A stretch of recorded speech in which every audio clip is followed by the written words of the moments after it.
What up, y'all? Tina here. So I saw Magazine Dreams, and I agree with all the critics from years ago. Jonathan Majors puts on the performance of a lifetime. Hey, make sure y'all subscribe to my page. And yo, it's so disappointing because that's probably the closest we're gonna get to Kang the Conqueror. But yo, to make it simple, this movie is essentially the Eminem song called Stan and the Joker movie. That's what it feels like, just to kind of give you an idea of what the vibe is. This movie is not an action movie. It's not a feel-good movie about a guy trying to be a bodybuilder and we get to watch his journey into success. That's not what this movie is. And I was fully aware of that. So I went in with the right expectations. So I want you to have those expectations as well. This movie is a very heavy and dark character study about Killian Maddox. That's it. You have to go into this movie and be prepared to go on this journey with Killian. Now, before we dive deep into the movie, let's talk about the Jonathan Majors of it all. Now, before Jonathan Majors got into his legal issues, I did a video and I said,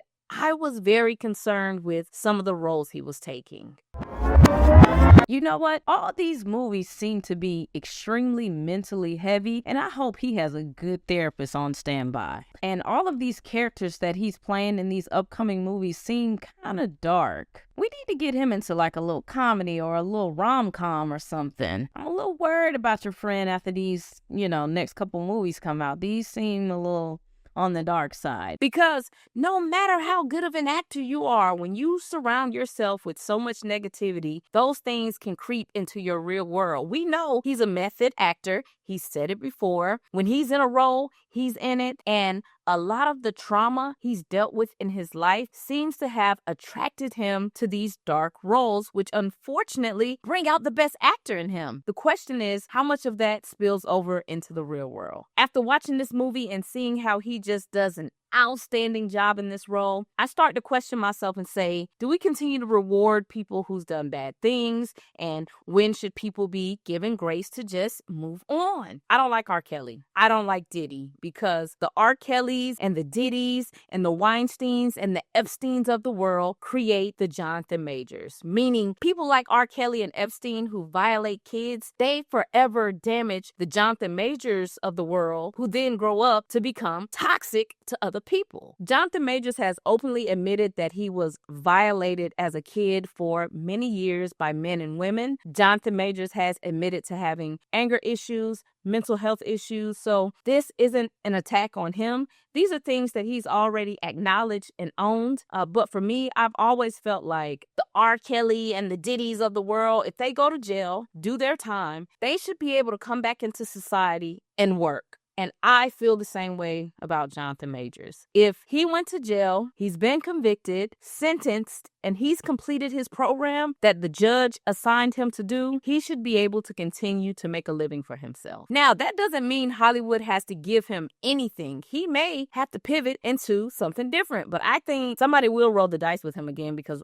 he's a generational talent. He put on a tour de force in this movie. And the director, Elijah Bynum, he should shoot up to the top of everybody's list of most sought after young directors. Marvel, y'all want a Blade or Midnight Suns director? Go get Elijah Bynum, because the way this man creates tension and uses music and cinematography, wow, I was impressed with him. But let's talk about the movie. So this movie, Magazine Dreams, is about Killian Maddox. He wants to be a successful bodybuilder. That's his passion. He's obsessed with being the best. However, he's been dealt the cards of being socially awkward, taking care of his elder grandfather. He also suffers from some mental health issues. I don't know if it's autism, ADHD, or if he suffers from a disorder where he disassociates from reality. So, elder grandfather, mental health issues. He's also taking steroids, doing a little snow, and when he gets sad or depressed, he overindulges into food. So Killian has a lot of odds against him, and I forgot to mention, he's completely obsessed with this bodybuilder by the name of Brad. Brad is perfection to him. He wants to be like Brad, and he wants to be Brad's friend. He writes him consistently. So, a quick summary is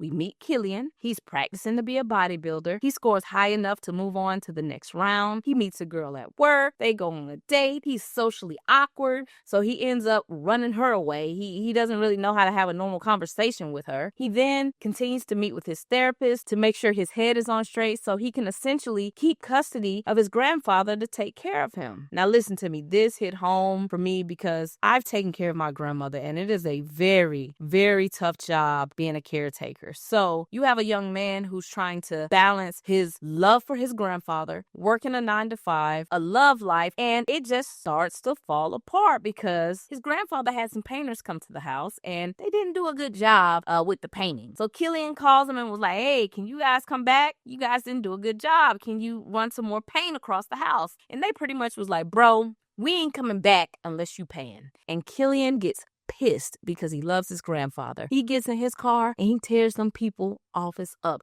He tears it up so bad that he hurts himself and ends up in the hospital. So he goes through these cycles of being destructive, and then we're making it towards the end and he finally meets his idol, Brad. And Brad is like, yo, hey, let's hang out. And unfortunately that doesn't go well. So as the movie is closing, we're dealing with a man who just can't get his life together. Now for me, the movie did not stick the landing at all. This movie could have ended in so many different ways. The director did do a good job of taking us down 4 or 5 different possible endings. Ending number 1, he could have jumped off the bridge and just offed himself. Ending number 2, he could have used the weapon to take out a bunch of people. Ending number 3, use the weapon and take out the man who violated you. Or ending number 4, just use the weapon and take yourself out. The director gave us ending number 5, which was him trying to refocus on himself. He threw away the steroids, the drugs, he put his own pictures on the wall, and the movie just kind of ends that way. Now, in the real world, it's hard for people to break the cycle that he's in. So in my mind, I think he still ends in self-destruction. It would have been great if we would have got more of a concrete ending, but the director decided to leave it up to us to create an ending for Killian. This movie touched on so many things socially. Like, it was such a great film. It dealt with stan culture, how sometimes we have these unhealthy parasocial relationships with celebrities. They always say never meet your hero because you might get let down. The ditty of it all. By the end of the movie, he ends up meeting his hero. Brad says, hey, come hang out. I got your letters. I'm gonna be in town working. And Killian is so happy. He goes on set. They're like 2 bros talking about the sport of bodybuilding. We fast forward and we find out that Brad has violated Killian. So not only is this man mentally ill, his hero has used his power dynamic, his celebrity, to violate another grown man. And this happens so frequently. It be men who everybody thinks are the manly men, the family men. Brad was literally on the phone with his wife with a black man in his bed. Yeah, it happens all the time. And as somebody in the LGBTQ community, I can tell you countless stories of men who use their power dynamics to harm other men. And most of the time, these men don't even identify as gay men. They are athletes, preachers, celebrities, teachers, coaches, men in corporate America. They have families, and they just love to use their power to prey on vulnerable people. They can smell prey. They may not bother you, but predators can seek out people who are broken. So I'm glad that they touched on how men really do violate other men, or how sometimes these celebrities use their fame and their power to harm other people. There's also built-in commentary on how do we as a society help people with mental health issues.